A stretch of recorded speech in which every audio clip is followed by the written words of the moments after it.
My name is Jason Mount. I'm going to talk about the deployment, some of the features, and then I'm going to show you how this thing works, which is the fun part.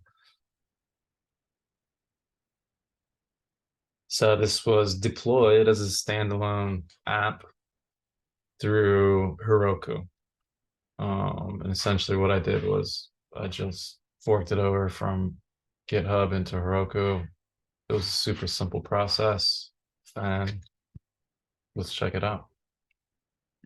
So in Heroku, I have the build completed.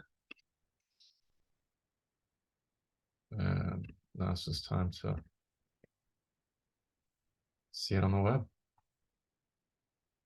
I'm going to show you some of the features of this particular app. One thing that I coded into is in order to do any of these things, you need to either log in or create an account. So I'm going to create an account right now.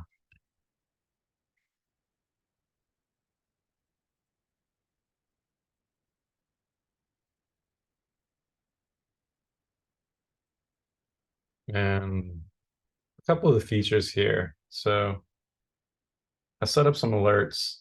So if you don't have the sufficient number of characters, you got to go back and do that. So I only had 3. I'll put in 5 now. Also, if your email address didn't meet the specified requirements, also you're going to get the notification that it was an invalid email address. And it will clear that particular field rather than clear everything. So let's try that again. Okay, so now we get a success message. We can use this account now for whatever we want to do. We're not logged in, we've got to do that too. So we'll log in with the email address and the password. And we're in. So once we're here, there's really only 3 things that we can do. We can deposit money. Well, let's check the balance before we get started. So $0. So I'm gonna have to put some money in. I'll put in 200, 2090. And now we have 2090. I can deposit again so that I'm logged in. The data is persistent throughout. And I have 2100. I can withdraw too. I have 2100. I remember that. So I'm going to try to draw 2200. And you're not going to be able to do that because you have insufficient funds.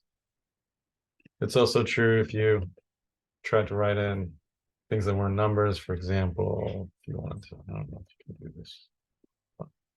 And then we can always go back and check the balance. Once you log out, it clears the local storage, then you're back to where you were in the beginning.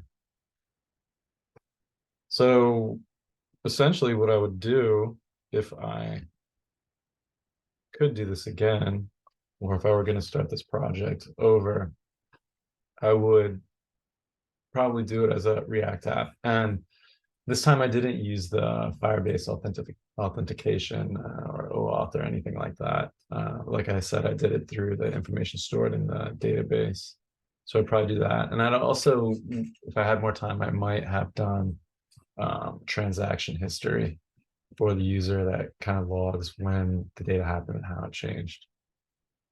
But I'd like to thank everybody for this experience. It was really great. I hope that you enjoyed the demonstration, and I hope that you have a wonderful rest of the semester with your new students. All right, thank you.